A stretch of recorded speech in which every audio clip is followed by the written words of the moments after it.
आदिम तीर्थंकर प्रभु आदिनाथ मुनिनाथ, आदि व्याधि अगमग मिटे तुम पद में मम मात।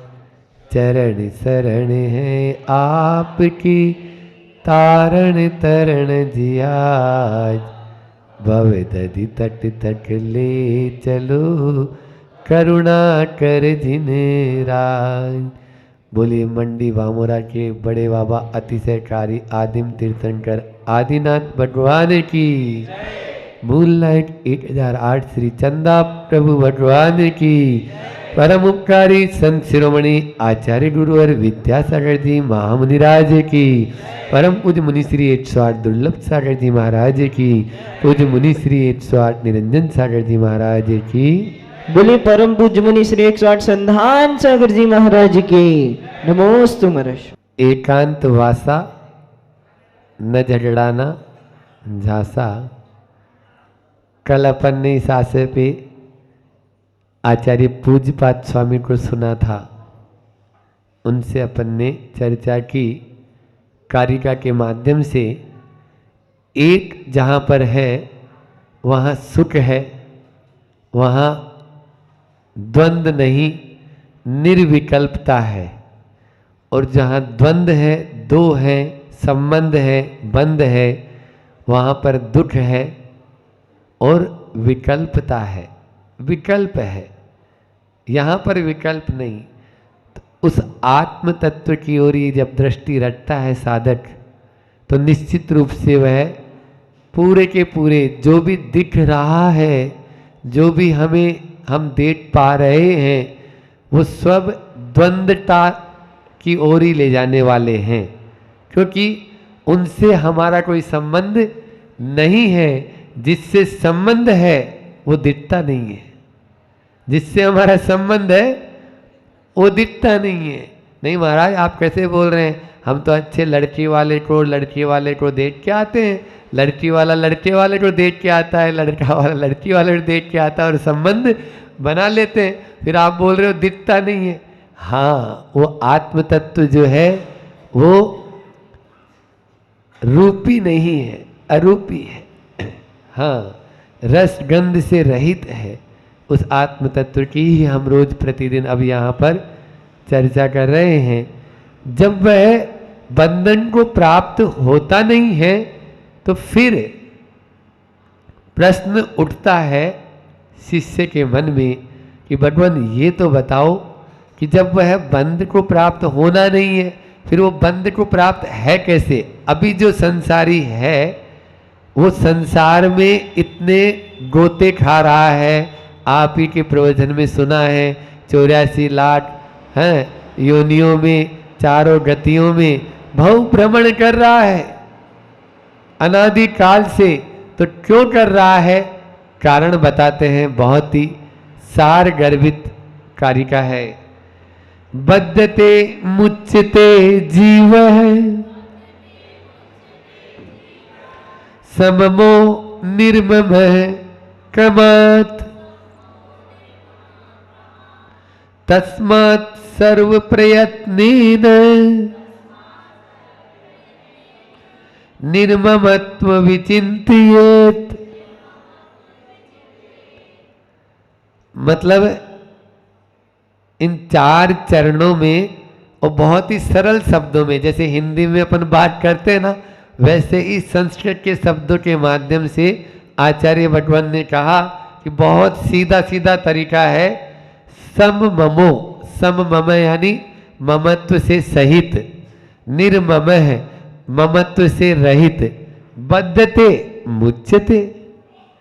यदि ममत्व से सहित है तो बंध जाता है, और ममत्व से रहित है तो मुच्यते छूट जाता है, छूट जाता है। संसार में केवल यही कारण बताया, क्रमात् क्रम से लगाना है, कि ममता से रहित है वह बंधन को प्राप्त हो जाता है, और जो ममता से जो सहित है वो बंधन को प्राप्त हो जाता है, और जो ममता से रहित है वह बंधन से छूट जाता है। तस्मात् सर्व प्रयत्न, इसलिए हे भव्य प्राणियों, हे भव्य जीवों, आप सारा प्रयत्न करके निर्ममत्व विचिंतियेत, उस निर्ममत्व को होने की ही भावना रखो। सब कुछ करते हुए भी हमें केवल एकमात्र लक्ष्य रखना है कि हमें निर्ममत्व होना है। इस कारिका का अर्थ यहाँ पर ये देते हैं आचार्य पूज्यपाद स्वामी ने। आचार्य कुंद क्योंकि जो उनके पूर्व हैं, तो वो उन कुंद स्वामी के ग्रंथों का भी आरोहण किया, जो अध्यात्म शिरोमणि कहलाते हैं। अध्यात्म के ग्रंथों में सारे ग्रंथ उन्हीं कुंद आचार्य के हैं, चाहे प्रवचन सार हो, चाहे समय चार हो, चाहे नियम सार हो, चाहे अष्टपाहुड़ हो, चाहे पंचास्तिकाय हो, चाहे कोई से भी 84 पाहुड़ों की रचना उन्होंने की थी। और उनके यदि आचार्य कुंद को अलग कर दें या उनके साहित्य को अलग कर दें तो अध्यात्म में जीरो हो जाएंगे। सारे ग्रंथ अध्यात्म के उन्हीं के हैं। ऐसे आचार्य कुंद का ही अनुकरण करते हुए यह कारिका है। उन्होंने आचार्य कुंद स्वामी ने लिखा है कि रत्तो बंददिकम्मम मुंचदि जीवो विराग संपन्नो, ऐसो जिणु देशो तम्मा कम्मे सुमारज्जे। रत्तो बंददिकम्मम, राज से हमें कर्म का बंध होता है, और जो राज से रहित है मुंचदि जीवो, छोड़ देता है, कर्म को छोड़ देता है।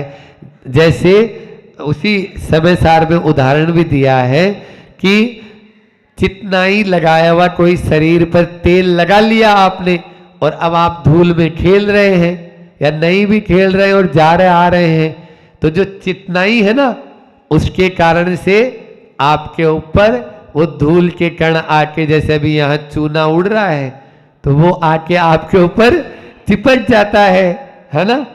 तो ऐसा ही हमारे साथ में कर्म का होता है। कर्म के लिए भी यही है कि कर्म का बंध राग करेंगे, और जहाँ राग होता है ना वहाँ द्वेष अवश्य होता है, ये मान के चलना। बल्कि द्वेष तो फिर भी पहले छूट जाएगा, राग जल्दी से नहीं छूटता। 10वें गुण स्थान तक 4 कसाई होती है ना, उनमें क्रोध और मान को द्वेष रूप स्वीकारा है, और माया और लोभ को राग रूप स्वीकारा है। सूक्ष्म लोभ जो है कहां तक जाता है? 10वें गुण स्थान तक। आप लोग तो सब स्वाध्यायशील है, बामोरा मंडी बामोरा में तो इसलिए राग बाद में जाता है, द्वेष फिर भी छूट जाए। द्वेष छोड़ना आसान है, राग छोड़ना कठिन है। इसलिए यहाँ रत्तो बंध निकम में राग से ही बंद होता है। आचार्य पूज्यपाद स्वामी भी यही कह रहे हैं कि बद्धते मुच्यते जीव है। उसी निर्ममत्व भाव, वस्तु में परिग्रह नहीं होता है, वस्तु रखेंगे उससे परिग्रह नहीं है, लेकिन वस्तु के प्रति जो मूर्छा भाव है उसको परिग्रह कहा गया है।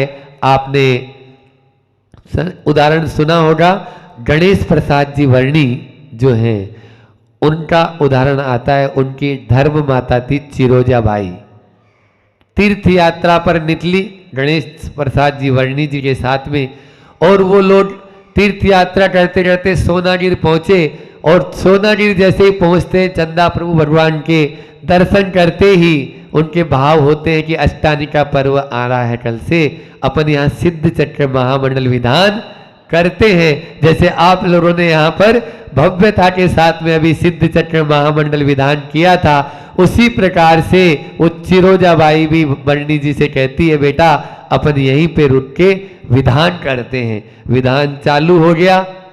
पहले तो फोन फान चलते नहीं थे, मोबाइल टोबाइल ये तो थे नहीं, अब तार चलते थे। तार जानते हो क्यों सुरभि? तार देखा, खत अलग होता है, हाँ टेलीग्राम, इंग्लिश में टेलीग्राम बोलते हैं। तार वो नॉन स्टॉप, बिल्कुल तुरंत जाना है, मतलब कोई इमरजेंसी केस है तो दरोगा जी का तार वहां पहुंचा सागर से कि आपके घर में चोर घुस गए हैं, आप तुरंत आइए ताकि हम ये पता लगा सके कि आपका क्या क्या सामान गया और चोर को भी पकड़ सकें। इधर यहाँ विधान चल रहा है, उधर वो तार पहुंचा तो वर्णी जी तो फिर भी बोले कि नहीं माँ चलना है। वो बोलती सुनो, मैंने 8 दिन का त्याग कर दिया है और ये तो छोड़ो, मेरा परिग्रह परिमाण व्रत भी हो गया है अभी चंदा प्रभु भगवान के चरणों में कि आज के बाद में जो मेरे पास में शेष रहेगा वही मेरा है। यदि वो सब कुछ लेके चले गए होंगे तो मेरा कुछ भी नहीं है। जो मेरा है वो ले जा नहीं सकते और जो ले गए वो मेरा था नहीं, है नहीं। और मुझे अभी कोई चिंता नहीं, दरोगा जी को वही तार भेज दिया कि अभी हम नहीं आ सकते हैं, आप देख लीजिए, आप अपना काम कीजिए। मैं तो अभी पूरा 8 दिन विधान करूंगी, उसके बाद में ही आऊंगी।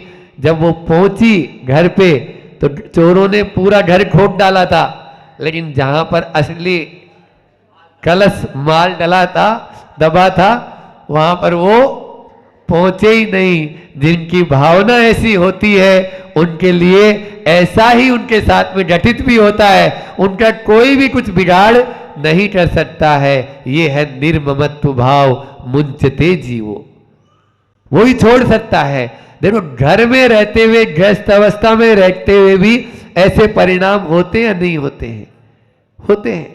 तो इस प्रकार के गृहस्थ भी कर्मों के बंधन से बच सकता है और एक वन में रहने वाला साधु भी कर्मों से बंध सकता है।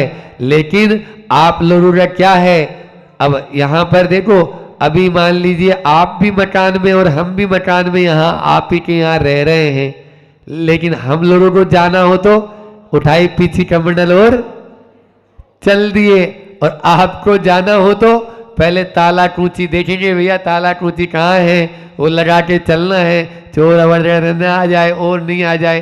तो आप भले ही बाहर भी, अभी यहाँ पर आप बैठे हैं, लेकिन आपको करोड़पति या लखपति जो भी हैं, तो वो लखपति को लखपति बोला जाएगा। वो भले ही अभी जेब में लाख रुपए रखे हुए नहीं है, लेकिन वो उसके मन में लाख रुपया बसा हुआ है कि मेरे घर पे जो लाख रुपया रखा है ना वो मेरा है।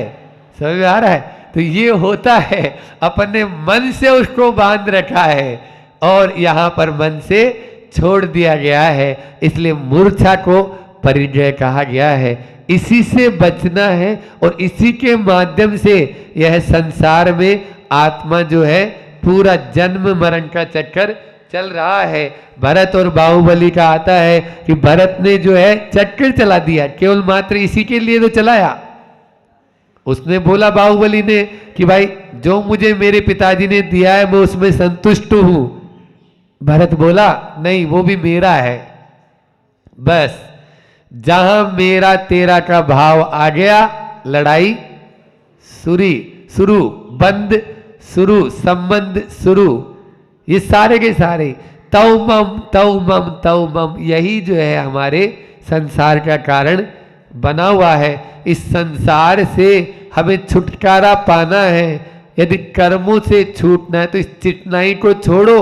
ये फेविकोल का जोड़ है महाराज, टूटेगा नहीं। आप क्या समझते हो? हाँ, तो ये फेविकोल का जोड़ है। ऐसा फेविकोल मत लगाओ जो बिल्कुल ही आए हैं हम उसमें ही पानी डालने के लिए कि वो पानी डाल डाल के उसको कम हो तो रहा है, ऐसा नहीं कम नहीं हो रहा है। बामोरा वाले छोड़ तो रहे हैं।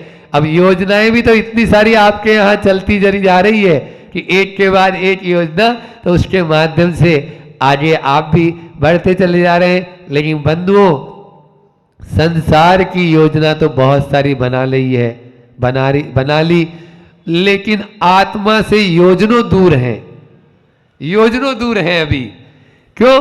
क्योंकि हमने दान भी किया तो वो उसी के लिए कि अटल महाराज जी बता रहे हैं ना, अभी इन्हीं दिनों यही चर्चा चल रही है कि केवल मात्र अपने यश प्रतिष्ठा ख्याति पूजा के लिए किया, उसी में अपन फंस गए तो वो निश्चित रूप से हमारे लिए हानिकारक हो जाता है। हमें तो वह पाना है जिसको अभी तक नहीं पाया है।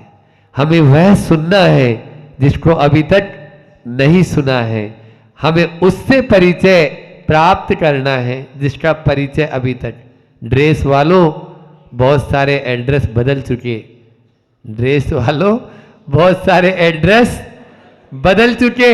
अब तो ऐसा एड्रेस अपना यानी बना ले जो स्थायी हो जाए।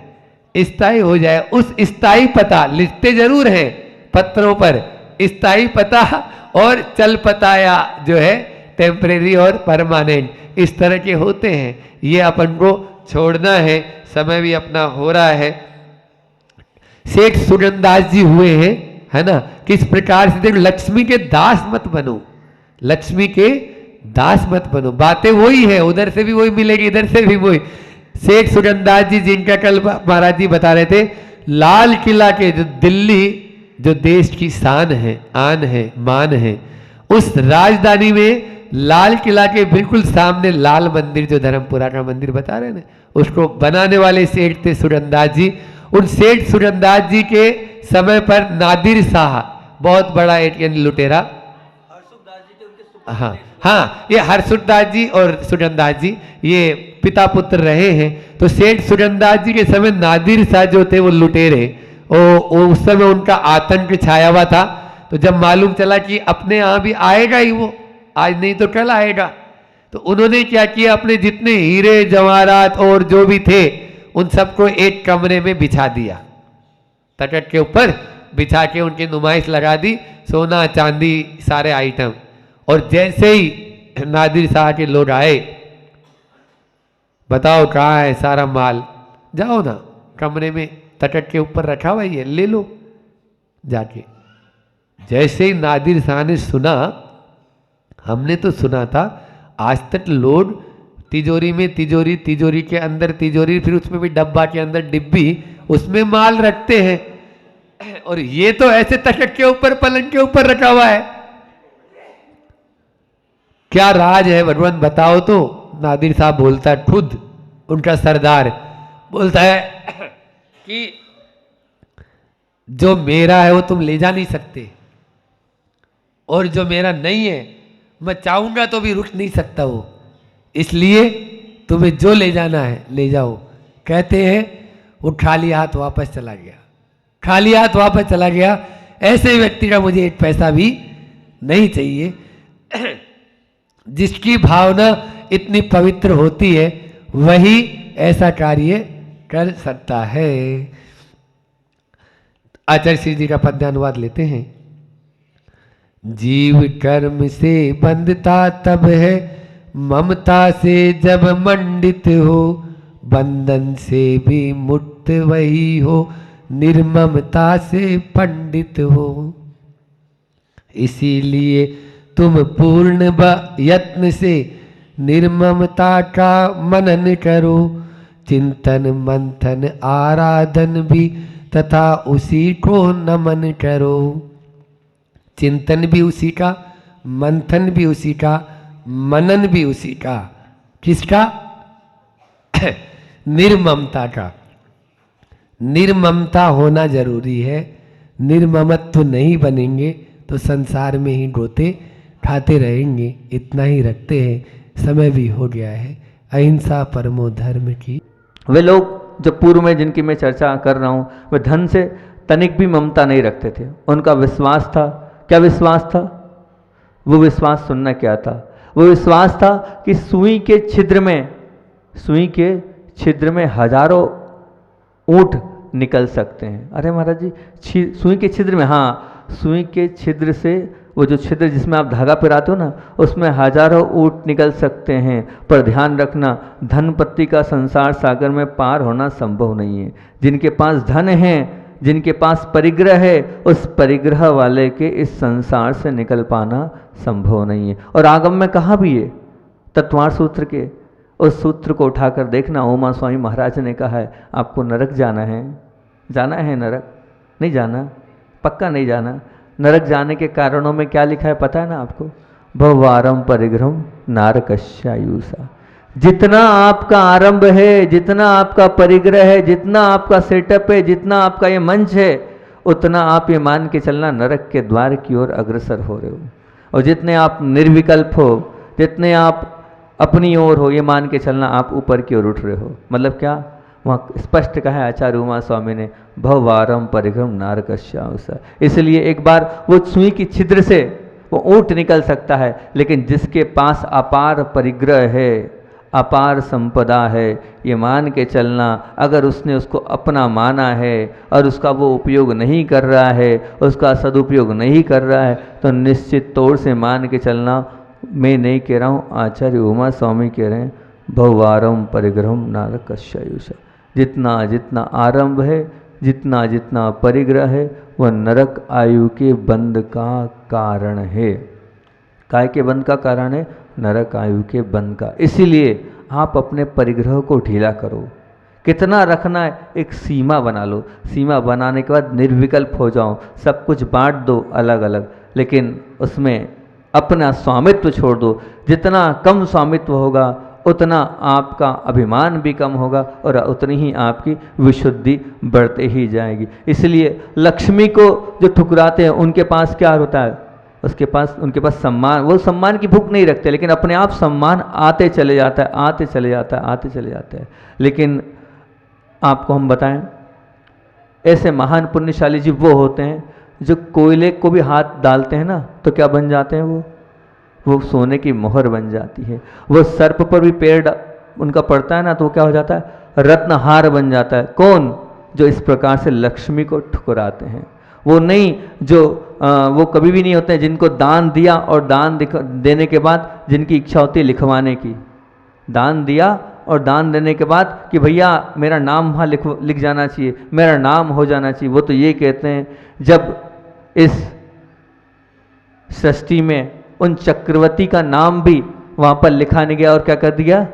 मिटा दिया गया, तो मेरा नाम कब तक अजर रहेगा? वो चक्रवर्ती जो का षटखंडाधिपति था, नाम लिखा जरूर है, लेकिन क्या हुआ? आने वाला चक्रवर्ती उस नाम को मिटा देगा। जब उसका नाम नहीं रहा तो मेरा नाम क्या रहेगा? तो नाम के खातिर क्यों? अगर आप नाम के खातिर दान दे रहे हैं तो ये मान के चलना आपकी बहुत बड़ी भूल है।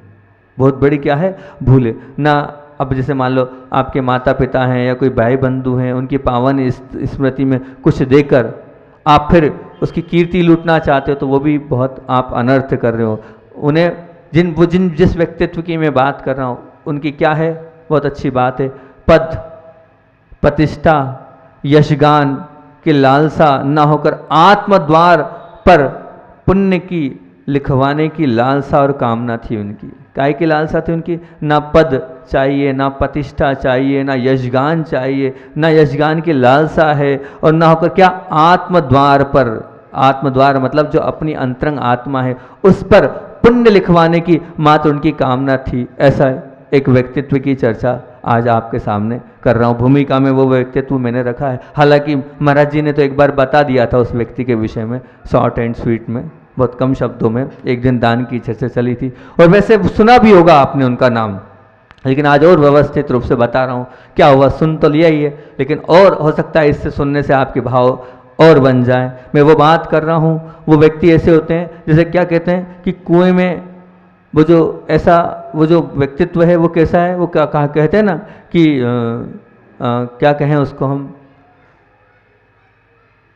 उस व्यक्तित्व के विषय में ये कह सकते हैं हम कि जिन्होंने अपने धन की, अपनी संपदा की, अपने पूरी जीवन भर की कमाई की कोई परवाह नहीं करी, और परवाह ना कर कर उन्होंने किसके लिए दी? समर्पित वीतराग प्रभु के लिए दी। ऐसे एक बहुत बड़े सेठ हुए हैं जो आज से, नाम तो हम बाद में बताएंगे, जो आज से सन 1760 में दिल्ली के धर्मपुर एक एरिया है, एक स्थान है, एक कॉलोनी है, उस मोहल्ले में उन्होंने अत्यंत दर्शनीय एक भव्य जिन मंदिर बनवाया। एक बहुत भव्य जिन मंदिर बनवाया, और जिसकी लागत उस समय लगभग 250 वर्ष पूर्व कितनी थी? 8 लाख की थी। उस समय की लागत 8 लाख की थी, 250 वर्ष पूर्व। सोच लो अभी उसकी कितनी कीमत होगी। इस मंदिर का कार्य 7 वर्ष तक चला। सैकड़ों मजदूरों ने वहां पर उस मंदिर में दिन रात काम किया, और उस शिखरबद्ध उस मंदिर को वहाँ पर पाषाण से निर्मित उस जिनालय को वहाँ पर बनाया। चाहे सर्दी हो, चाहे गर्मी हो, चाहे बरसात हो, सब समय उन जिन्होंने वो मंदिर बनाया था वहाँ खड़े रहकर दिन रात वहाँ पर काम कराया, और लगभग शिखर तक वो काम पूरा हो गया था। शिखर के बाद लोगों ने सोचा कि मंदिर बनेगा, लेकिन बहुत दिनों तक जब काम बंद रहा तो लोगों ने अनुमान लगाते देर नहीं लगी। क्या लगा कि यहाँ पर शिखरबद्ध मंदिर बना रहे थे सेठ जी, और मुगलों का साम्राज्य है, जब पुराने मंदिर ही नहीं टिक पा रहे तो नया मंदिर कैसे टिक पाएगा। क्यों ऐसी इस प्रकार का कार्य हमारे सेठ जी ने किया। वे बादशाह थे, वे खजांची थे, उनको परमिशन तो लेना थी कि बादशाह से कि हाँ यहाँ पर हम मंदिर बना रहे हैं। अब किसी ने कहा सेठ जी का क्या बिगड़ा, वो तो मुंह छिपा कर बैठ गए, नाक तो हमारी कटेगी। और फिर ऐसा था तो नींव खोदने के पहले सब विचार करना था ना। अब वो सब तो किया नहीं, बस पैसे का नशा था, उसमें उन्होंने यहाँ तक बना लिया। अब शिखर बना नहीं पा रहे हैं, ऊपर का थोड़ा सा शिखर का बाकी काम हैगा। वो जो नगर पालिका में होते हैं ना, वो लोग क्या करते हैं, उन लोगों की दृष्टि होती है सिर्फ गंदगी पर। ऐसे ही कुछ लोग थे जिनके अंदर इस प्रकार की गंदगी की ओर ही दृष्टि रहती है, वो गलत ही सोचते हैं। पर कुछ अच्छे लोग भी होते हैं, और कुछ अच्छे लोगों ने जाकर सेठ जी के पास चरणों में पहुँचे और निवेदन किया कि सेठ जी, आपने तो कहा था कि बादशाह ने आपको अनुमति दी है कि फिर काम क्यों रुक गया। काम तो नहीं रुकना था, आखिर ऐसा क्यों, भगवान के जिनबिंब क्यों नहीं विराजमान हो रहा, क्यों नहीं उसकी प्रतिष्ठा हो रही है। तब बड़े ही उससे उन्होंने कहा कि अब मैं क्या बताऊं आप लोगों के सामने, मंदिर तो बन गया लेकिन अब पैसा बचा नहीं है ऊपर के शिखर के काम के लिए। तो वहीं बहुत सारे लोग थे, उन्होंने कहा अरे मैं कहाँ चंदा मांगने जाऊँ, अब मेरी हिम्मत नहीं है, अब क्या करूँ। तो उसी वक्त दो चार जो बंधु थे उन्होंने कहा आप चंदे की बात करते हो, उन्होंने असरफियों को ढेर लगा दिया। तब उन सेठ जी ने कहा कि मुझे इन पैसों की आवश्यकता तो है, लेकिन 2-3 लोगों से नहीं चाहता हूँ, मैं तो चाहता हूँ कि इस जो पूरे कस्बे में जितने लोग हैं प्रत्येक घर का पैसा लगे, प्रत्येक सदस्य का पैसा लगे। 2-3 व्यक्तियों से इस ऊपर जो बचा काम है वो नहीं चाहता मैं करना। तब सभी ने निर्णय लिया ठीक है, और घर घर से, प्रत्येक घर से चंदा मांगा गया, और चंदा मांगने के बाद वो जो मंदिर था वो अपनी संपूर्णता की ओर हुआ। जब संपूर्ण हुआ, बन चुका वो मंदिर, बनने के बाद जब पंचकल्याणक हुआ, पंचकल्याणक के बाद पूरी समाज ने निवेदन किया कि आप कलशारोहण करो। तब वो व्यक्ति बोलते हैं मेरा मंदिर हो तो मैं कलशारोहण करूं, पूरी समाज के प्रत्येक घर का सदस्य का ये मंदिर हैगा, मेरा तो कुछ इसमें लगा ही नहीं है, सबका पंचायती मंदिर है और पंचायत का इसमें पैसा लगा है, ये तो पंचायत के लिए समर्पित है। तब लोगों को समझ में आया कि सेठ जी के पास पैसा तो था लेकिन नाम की परवाह नहीं थी, ख्याति पूजा लाभ की भावना नहीं थी, अपना उनमें अपना मोहर नहीं लगाना था, उन्हें तो सबकी भावनाओं को जोड़ना था। ऐसे व्यक्तित्व है कोई जो शुरू से लेकर आखिरी तक मंदिर बनवाए और कह दे मेरा कुछ नहीं है, सब कुछ आपका है। लेकिन आप लोग तो क्या हो, थोड़ी सी चीज़ दान में नहीं देते हो, और उस दान में उसमें पूरा नीचे नाम चाहिए, नाम नहीं मिटना चाहिए। छोटे अक्षरों में नाम लिखा जाता है तो आप वाद विवाद करने आ जाते हो, नाम पीछे हो जाता है तो आप वाद विवाद करने आ जाते हो। देखो वो व्यक्तित्व ऐसे ऐसे। और एक व्यक्तित्व की बात याद आ रही है, या अभी एकदम एकाएक याद आ गई। ऐसे ही एक और बिलासपुर के सदस्य थे,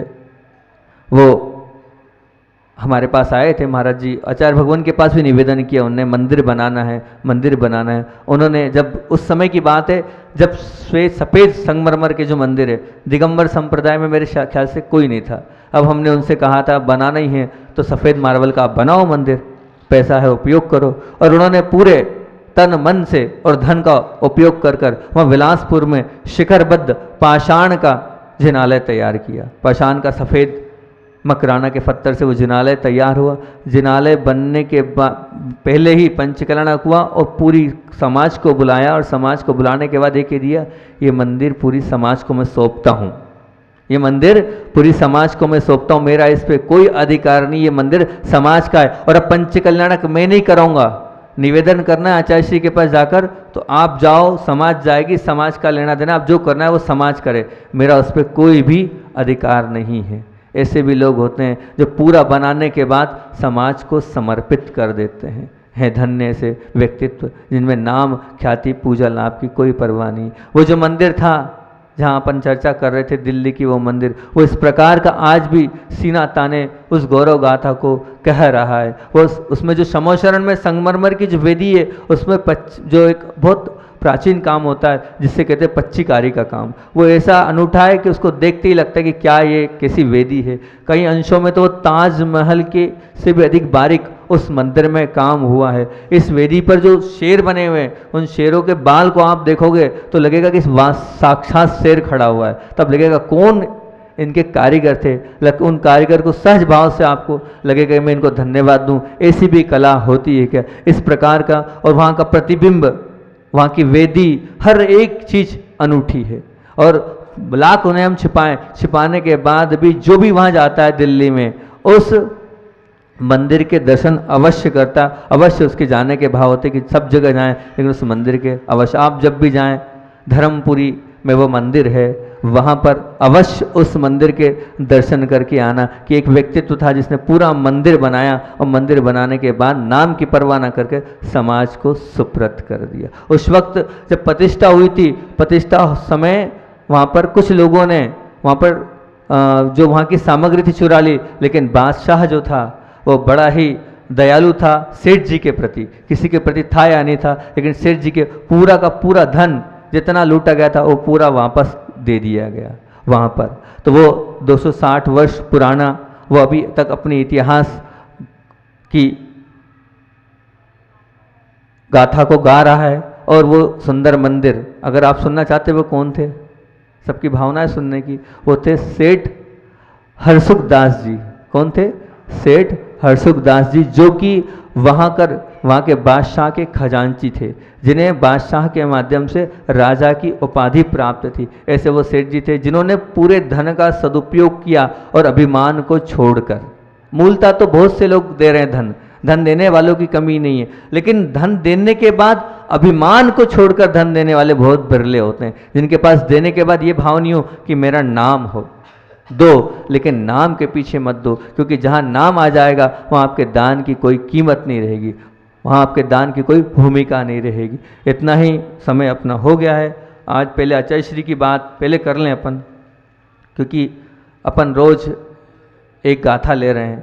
कौन सी गाथा ले रहे हैं? जो गुरु जी की पसंदीदा गाथाएं, 10 गाथाएं, 10-11 गाथाएं, जो हजारों गाथाओं में से गुरु जी की पसंदीदा है, उस गाथा को लेते हैं। 2-3 मिनट का समय है, उतने में अपनी वो गाथा भी पूरी हो जाएगी। वो गाथा है, पंचविंदी मुंडा वच मुंडा हत पाए मन मुंडा तन मुंडेन विसैया 10 मुंडा वर्णिया समये। आप लोग ये समझते हैं मुंडन करना मतलब जो आप सिर का मुंडन है उसको मुंडन कहते हैं, लेकिन समय यानी आगम में कुछ और मुंडन कहा है। क्या मुंडन कहा है? 10 प्रकार के मुंडन होते हैं। कितने प्रकार के? 10 प्रकार के यहाँ पर मुंडन कहें। कौन से ग्रंथ में कहें? यह मूलाचार की गाथा है 121 नंबर की। मूलाचार की इस गाथा में कहा है 10 प्रकार के मुंडन।